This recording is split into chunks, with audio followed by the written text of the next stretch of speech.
And like I said, we're talking wide receivers. We're going all in. Maryland gave Ohio State a little fight there, and Ryan Day was visibly frustrated for the first 45 minutes or so of that game with the lack of offensive productivity. They got things going there down the stretch. Marvin Harrison did Marvin Harrison things, 8 receptions, 163 yards, and a touchdown. Mika Ibuka went for 3 catches, 40 yards, not quite the production, but you can sort of see what he does well. And we'll start there. Marvin Harrison's wide receiver 1, and then after that, we'll be having the wide receiver 2 conversation. Are you still of the opinion, or maybe you never were of this opinion, but Mika Ibuka, is he a better prospect than Jackson Smith and Jigba?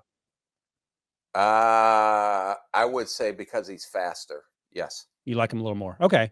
Yes. He looks to be bigger on tape. He looks to be a little twitchier on tape, although Jackson Smith and Jigba's short area is really good. And we saw that time and time again when he was healthy.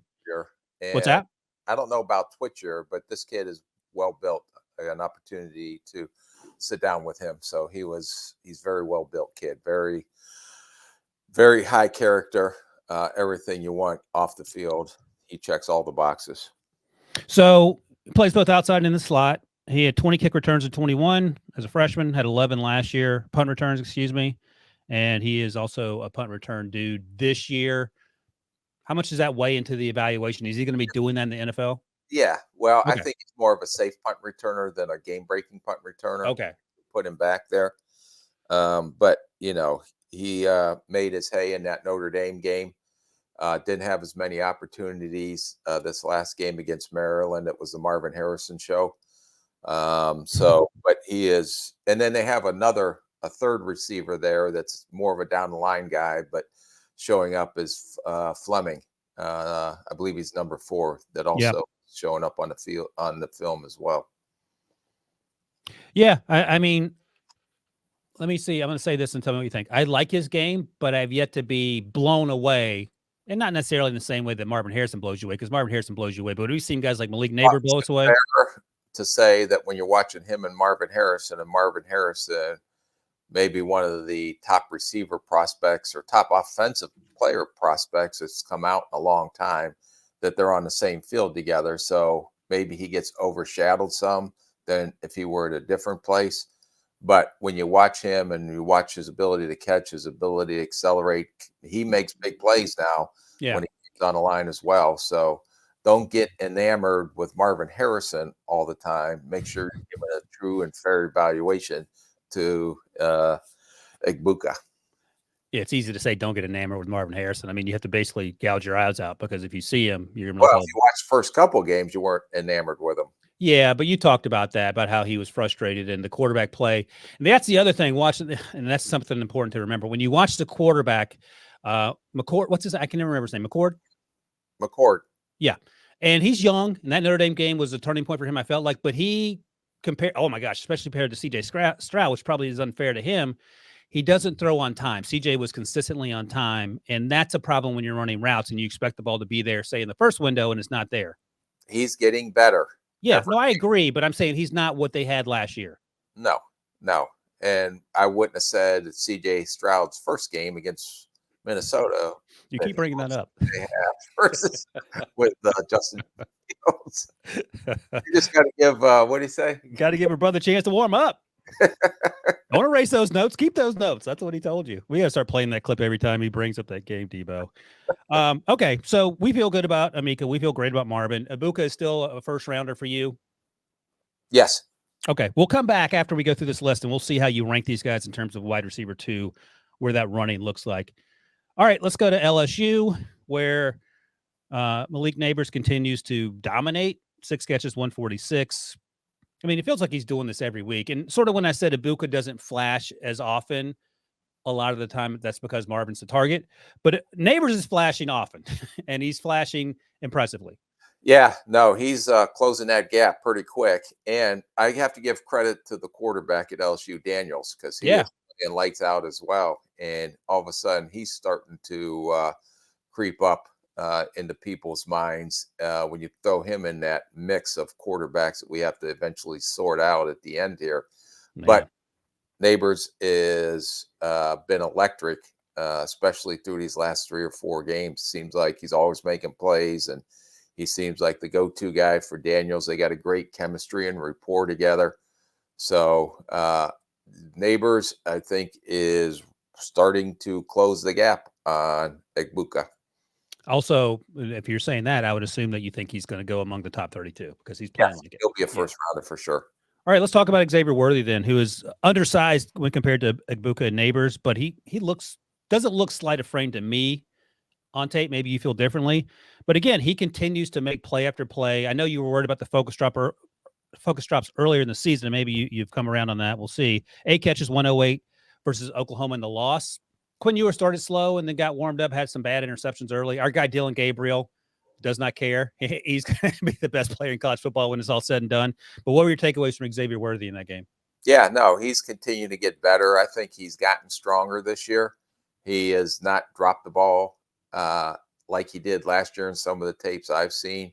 And there's no question about his speed and his ability with the ball in his hands after the catch. And he looks bigger because he wears 3 pairs of tube socks. Oh, that's right. That's your theory. He's got big calves. What's going on there? Yeah. And all right. Is he in the same conversation, top 32 wise? I think he's borderline still. Okay. And your concerns are what? Size? Yeah. But it's like, does he end up being an Addison type player where he gets into the bottom of that first round if he continues to go the way he's going? And another thing that seems to be a trend in the NFL, and tell me what you think about this. We've sort of talked about it before. Tank Dell goes higher than expected. Trey Turner goes higher than expected. These smaller-ish, quote unquote, wide receivers go higher. But Tank Dell is built like a tank. He just thin. Yeah. But is there a move towards not being so concerned about these smaller? More and more the evolution of the smaller, quicker, faster receiver. Yeah. You're seeing how these guys are coming in and making an impact in the NFL because of the way the offenses are now. Maybe 5 years ago, not as much, but now with the 3 wide sets all the time and these offensive coordinators getting creative with how they get the ball in these guys' hands and let them go do what they do. Yeah, because Jordan Addison might have been 6 feet or just a hair under, but sleight of frame, I think, was the issue that you're talking about. And he ran a slow 4.47. He hadn't looked slow in Minnesota. No, he's been playing fat, had a real good, and we'll talk about, he'll be one of the rookies we talk about. So why do we keep falling for that? Why do we keep falling for the Brian Branches 40 times and the Addison 40 times and letting us affect what we saw on tape? Why do you say we? Well, you said if you run a 4.6, that's a problem. That is a problem. Brian Branch ran a 4.58. He plays much faster. Yeah. You're talking about a 4.6 receiver. That's a different cat. Okay. And in your defense, you were never really concerned about Brian Branch, what he ran, because we saw how he played. But it's affecting somebody because he fell to the second round. Yeah. No, I mocked him. I think we mocked him in the first round the whole consistently. Yeah. 150 mock drafts. Yeah, that's the truth. That I corrected.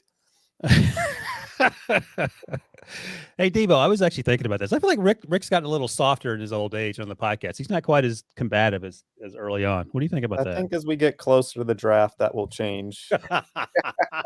That's probably true. Once he starts getting whipped up on in that pickleball. Calendar hits,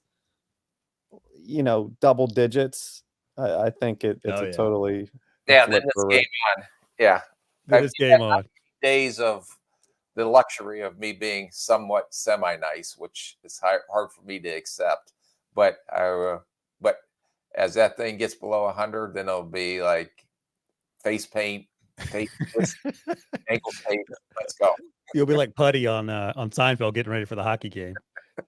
I think that the breaking point for last draft season, Debo, was when we were at IHOP or Denny's late in Columbus. I had like a huge pancake dinner.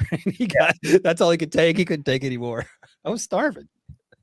All right, let's go to Alabama, where Jalen Milroe confirmed can throw the ball 200 yards. He might be the best deep ball thrower in football history. He's got some other things to work on, but I hadn't watched Germaine Burton closely either this year or last, other than just watching the games. And I was pleasantly surprised. He's a long strider. He's making contested catches downfield. I liked a lot of the things he was able to do. Now, he's not going to be confused for the guys that came out of there in recent years, the Jerry Judys and the Devonta Smiths of the world. But I think he is a really good wide receiver who had a really good game for Alabama over the weekend. I will tell you this. I watched him at Georgia. Then he entered the transfer portal, went to Alabama last year, was okay. Yeah. Probably a Saturday pick, nothing spectacular. And then the jump he made from last year to this year has been incredible. He's been the receiver that I've seen so far that's made the biggest jump. He looks quicker. He looks faster. He is cleaned up. His concentration drops. He is the only, in my opinion, true explosive playmaker on that Alabama offense right now. Yeah. He can separate down the field deep. He's doing a great job locating the ball over his shoulder. He had one drop on a post route versus South Florida. And then he had the fumble here at the end of the Texas A&M game. But other than that, this kid run after catch has been outstanding all year. And this is an example of a guy coming back to school when he was thinking about coming out and really probably moved up 2 or 3 rounds in the draft from where he was to what he's doing to date.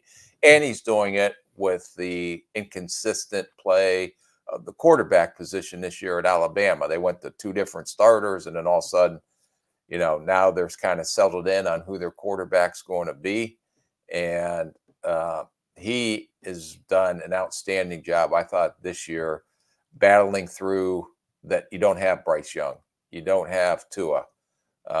And him still being able to make plays and the way he's adjusting to the ball right now and how strong his hands are, he is much better receiver than he was if we were talking about him last year at this time. Yeah, no, I was pleasantly surprised. Sometimes you hear about a guy and you watch him and you don't understand what's going on. And other times you're like, oh, this is fun to watch. And I got that from him. His first reception was a go ball for 46 yards, contested catch down the right side. And then later in the game, he ended up having 9 catches for 197 with 2 touchdowns. His 8th catch, his next to last catch, was that stutter go where he beat the cornerback on the stutter go. And then he made a nice catch just before the safety came over and plastered him, held onto the ball. And that's what you want to see. I thoroughly enjoyed watching Germaine Burton play. A slant route after the catch and scored a 2nd touchdown was pretty special. The what? The slant route. He caught a slant, okay. And then put his foot in the ground and split between 2 defenders and got it in the end zone. I'm just telling you, I know this kid very well. Like I said, I've studied him for 3 years. And he has put himself, I don't know if he's in the first round conversation, but he is going to be, in my opinion, somewhere in the 2nd to early 3rd round, the way he's playing right now. Yeah, he's one of those guys where he sort of gets lost in the mix, but then you watch him, you're like, oh, this makes sense. So we like to do clusters here based on the Rick Spielman draft guide. And I'm going to cluster him with a couple other guys, and you can moan about it if you want. I'm fine with that. Let's talk in the same conversation as Keon Coleman and Johnny Wilson, the Florida State wide receivers, who played against Virginia Tech. Coleman only went 3 for 22, and Johnny went 4 for 54, but he did have 2 touchdowns. Johnny Wilson feels less consistent than the other 2 guys. They're similar size-wise. Johnny Wilson's like 6'8". I think he's like 6'4", 6'5". But they're bigger wide receivers, different profiles in terms of physicality. But where would you sort of cluster those guys together if you're looking for a wide receiver? As at this point, I would put Burton right up there. I would put him ahead of Johnny Wilson and right in there with Coleman. And I think Coleman's going to be bottom first, top second, right? Yep. Yeah. All right. I think Coleman's probably a little more explosive, but I mean, Burton has no trouble stacking cornerbacks when he gets going. And don't underestimate his speed. He's going to run fast. Okay. Is it fair to say he's a build-up speed guy? He is a much faster receiver into and out of his cuts, much faster extending down the field than I thought he was. The previous 2 years I've watched him, it seems like he's going to run 4.4s when he gets to his pre-draft process. Oh, you know what? A note I wrote down? Show some wiggle at the top of the route to separate Twitcher that I gave him credit for coming into the season. Like you're cheating off my paper, Rick. Yeah, did you see? Tell me what you thought about him at Georgia 2 years ago. Refer to Rick's notes for Georgia. All right, so Germaine Burton and I forgot T, but let's go back and do these quickly. Marvin Harrison, pop or drop? Pop. Amika, he only went 3 for 40, but you have to do pop or drop. I'm going to keep him a pop. They're all popped right now. I didn't find one guy that dropped except maybe Coleman. Okay. All right. So I just want to make sure I keep the scoreboard up because I am negligent in doing that. Nabers, and a lot of these guys are balling out, so it is hard to give them drops. Yeah. Worthy pop, Burton pop. All right. Let's keep it going here. Here's the guy we haven't talked about at all at any point. Usually we're talking about Drake May. Sometimes maybe over the summer we talked about Nesbitt, their tight end. Josh Downs is the wide receiver that got drafted and is now in Indianapolis. Which will be a tease that we're going to talk about him in the rookie year he's having that's been underrated. Absolutely. A lot. But we're going to go to Chapel Hill, talk about a young man named Nate McCollum. And they put the hurt on Syracuse, man. I mean, at no point was this game close. Nate McCollum, 7 receptions, 135 against the Orange. Not great. Plays in the slot primarily. He's transferred from Georgia Tech. Return punts at Georgia Tech and had 1 kick. None yet in Chapel Hill. What are your thoughts on old Nate McCollum there? A little mixed. I don't know. You seem to really like him, but I have a little mixed feelings on him. I think he's short, but looks like well built. He's quick to get in upfield in his routes. He's a quick accelerator. I think for a little guy, he's a little tight in his hips.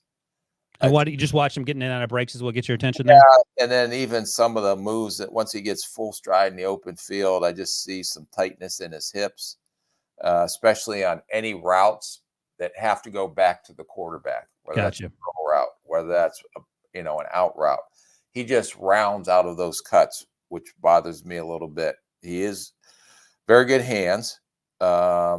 And he does have he can track the deep ball. I said, see the Minnesota game. I watched the Minnesota game, and he tracked the deep ball down there for a small guy.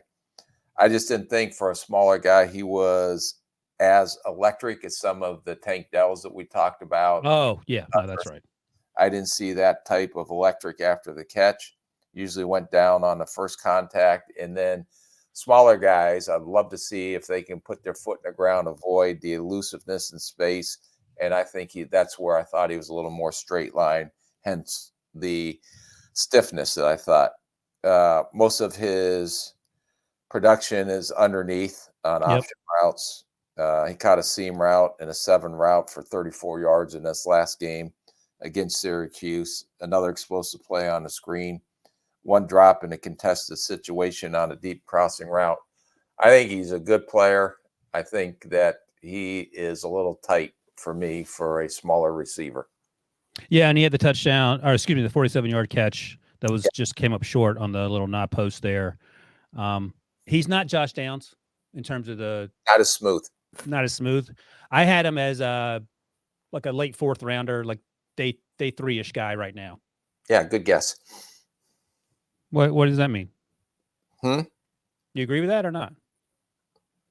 Yeah, no, I do. Yeah. I was like, good guess. Oh, you're just saying good guess. Yeah. All right. Good guess indeed. All right. So, yeah, good day for Nate McCollum, 7 for 135. He's in the mix in terms of the watch list you see, Shrine Bowl and Senior Bowl. So hopefully he continues to have a good season. All right. I don't recognize this name, Rice. Rice, that sounds familiar. Oh, yeah, Jerry Rice. His son, Brendan Rice, Colorado transfer, as it turns out, had a good game against the Buffs a few weeks ago, came back against Arizona, 4 catches for 96 yards. So Jerry Rice precedes you. You weren't in NFL back then when he came out. Yep. But the knock on him was that he was slow coming out, but he obviously is the best wide receiver to ever play the game. But I think in terms of athleticism, Brendan Rice is tall wide receiver. He's a long strider. He's not particularly twitchy in my mind. He's more of a possession receiver that finds ways to get open in zone coverages, or he can use his body to shield defenders as he makes contested catches. And I think he's really good at that. I don't know how that translates to the next level, though. Yeah, and the other thing, I agree with everything that you said. 2 things that I thought he did an excellent job from a intelligence or a savvy standpoint of when Caleb Williams scrambles, he knows how to go get open for the quarterback. he really does a great job adjusting his routes, trying to find an open area for Caleb Williams when he's scrambling. I just didn't think he was that dynamic of a playmaker with his ball in the hand after the catch. He got behind Arizona's secondary and caught a deep seam, but he fell after the catch. That should have been a touchdown. Right. I think he's smooth with his double moves, very polished route runner. He can go over top of DB and make some contested catches. I just don't think he is as you stated, a fast or real twitchy overall receiver, but a very good possession type, solid, steady Eddie receiver. So I had a late day 3 on him, and here's the caveat. Puka Nacua. So is there any possibility that we see something like this? Well, here we go again. Now this is going to be everybody in day 3 is, do you see like Puka in him? Do you see Puka in him? Do you see? Oh my God. Get off the bandwagon. It used to be Tom Brady. Now it's Puka Nacua. Puka Nacua is the new Tom Brady. Puka. But my point is this: we just sort of dismiss these guys. I'm not saying we're dismissing Brendan Rice, but we dismiss certain physical characteristics or lack thereof. Where if they thought, and I would say this to my scouts and myself included, if you thought he was going to be that good, why'd you wait till then to draft him? Well, yeah, other draft needs. I don't know. Ryan, what do you think about this conspiracy theory that I've developed? Rick feels like currently he has the greatest 5th round wide receiver pick of all time, and he's threatened by Puka Nacua. Oh, that's what it is, Rick. You hit the home run with Steph Diggs, and you don't want anyone messing up your legacy. Is that what we're hearing? No, my legacy's all messed up. That's why I'm Rick, you're a high school Hall of Famer. Let's not. If you want to go there, we can have that conversation. Debo can put up the picture of your high school senior portrait and all your awards. Did you have a mustache in high school? No, I was a handsome lad back then. Handsome devil. I was either going into football or to some kind. Oh, there it is. He put the picture up. Look what he did to you, Debo. An acting career, and I didn't know which direction I was going. It was a tough decision. Were you a drama guy? No. Oh, you're just kidding. I just felt that I always had that hidden underneath this. Yeah. All rugged this. good looks and sensitive underneath, right? I love the feathered hairdo. That's something else. That's a throwback. Yeah, and October 20th, our team, and I'm going to it, is going into the Southern Illinois Salukis Hall of Fame. Oh, your college team too? Yeah. Did you guys win the national title? We won the national title. Yep. Did we talk about that? Who'd you beat? Western Carolina. Clyde Simmons played in that game. We played against Clyde Simmons was one. Wow. Cullowhee, North Carolina. Yes. Where was the game played? At the Citadel. Interesting. I'm surprised you didn't go to military school, if we're being honest. You seem like a military school. You didn't want to cut that beautiful head of hair. That's what it was. I did have sported when I was down in Miami with the Dolphins. I sported the flat top. Oh my gosh. Yes. Debo, if you can find the Spielman flat top. Oh my God. You were a grown man with a flat top? Yeah, I was going through phases in my life. And she still stuck through it. Oh man. What a time to be alive. All right. Well, congratulations, man. You're getting all sorts of honors. Maybe we'll get an honor for the podcast and I can be a part of it. Debo, do we get like a gold watch or a t-shirt or anything when we hit 100 or 1 million downloads or anything like that, or just a attaboy? 100 million downloads and I'll get you a gold watch. All you have to do is ask, Rick. All right, we were talking about Brendan Rice against Arizona. Let's talk about the young man on the other side of the field, Jacob Cowing, the wide receiver for Arizona against USC. Now, look, we've said from Jump Street, USC's defense is not where it's at, and they had a tough outing against the Wildcats. Jacob Cowing did not have a tough outing. Ended up having 4 touchdowns in that game, and he played primarily in the slot, and he played sort of a similar role to Nate McCollum out of UNC, who we just talked about. He's a little more dynamic. I felt like they got him the ball a lot in quick screens. Yep. Didn't run through a lot of arm tackles, and maybe that was just a function of this game.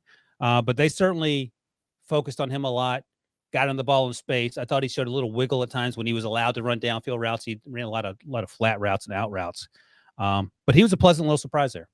Yeah, no, I was kind of haven't seen him yet. So watching him He's the bubble and quick screen king, to say the least. A lot of underneath routes, like you stated. Thing that really stuck out, he's not strong, but his speed and his elusiveness really show up after the catch. I think he's a very fluid athlete. When you watch that USC game, he had a 21-yard touchdown and then a stutter go for 25 yards for another touchdown. They work him a lot on the underneath routes, and it's in this spread offense that they use. And he shows speed to separate when he gets extended down the field. He has a few drops on tapes, which I think he needs to get cleaned up a couple times, not just in this game, but just going back through all his games. Looks like he wants to run before he catches the ball.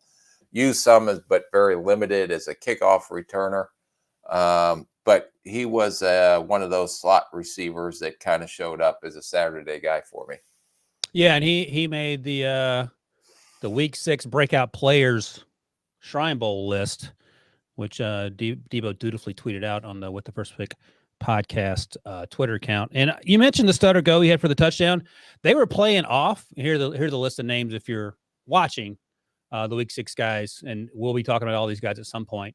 I'm talking about another guy on this list in a couple minutes, just ahead of Jacob Cowie there, Malachi Corley, 5-star prospect, and also a 5-star prospect. But you talk about that stutter go. The cornerback was playing off, so he didn't bite on the stutter go. But I gave Cowie a lot of credit for still high pointing the ball before the DB could get his head around in the end zone. And that's noteworthy. Another thing I noticed, I want to ask you about this. You talked about the drops. It feels like when he has to get his hands away from his body, he struggles. He doesn't have natural hands. He feels like much more of a body catcher. And how do you deal with that when you're doing the evaluation process? I thought he extended when he had to. I thought the drops came, if you watch it, I went back a couple of times, that his head's turning up field before okay. catch.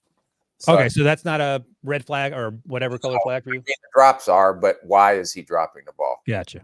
And mine were a couple of times. He is looking upfield right as the ball comes to him and looking to run before he secures the catch. All right. Nominated as a 5-star prospect, Western Kentucky's Malachi Corley.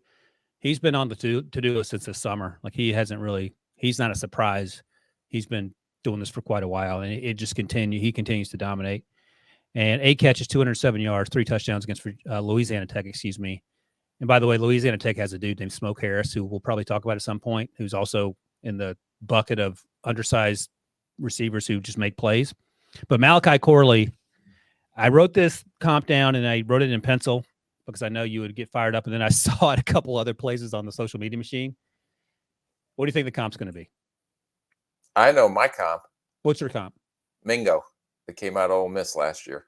Well, you said shoot for the moon. I shot for the moon. I said Deebo Samuel. Come on. Did you really? He after the catch, he is an animal. Would you agree with that? Yes. Okay. So I shot for the moon. You went a little more conservative. I wish Mingo were playing better right now, and I would feel better about it. But coming out, I understand what you're saying. But he's not a big guy in terms of height. I think he's sub 6 feet. But he plays incredibly strong. He's like a running back with the ball in his hands. Now, look, Louisiana Tech, they weren't trying to tackle, it looked like, half the time. But that's not his fault. Corley's just running through dudes. And I like the fact they get him involved often, and he's consistent, and he can't bring him down, and he feels like one of these guys. You put him in the 49ers offense, he's going to have 2,000 receiving yards. But any offense, he's a guy you can rely on as get the ball in his hands and let him do the rest. Yeah, him or Puka. There he is. That's how jokes work, Rick. All right, go ahead. Give me your Mingo chat up for this guy. Yeah, this guy looked like he's built like a running back. Very good athlete. He is quick for his size. I questioned his top speed from 0 to 60 initially, but when he gets in the open field, he's like a build-up speed guy. You can see his stride really. If you want a quick note, run it in slow motion when he's running in a straight line. And usually if they can cover 5 yards in 2 strides, that means he's probably going to be under a 4.5. I like that. 5 yards, 2 strides. 5 yards, 2 strides means under 4.5. Like it. But he's a really good route runner, strong hands. He can adjust, do everything. The only thing that I really was disappointed in this kid was there were too many times that I thought when there were 50-50 balls, for as big and as strong as he is, he needs to be more consistent going up and get those balls. Interesting. Okay. A very strong runner after the catch. I mean, he trucked over some dudes in the Ohio State game. He trucked over Burke from Ohio State, who I think is really having an outstanding year as a corner, and he's been a really good hitter, but he got trucked over and he ran through some other defenders in the Ohio State game on a 2-yard screen that they ran.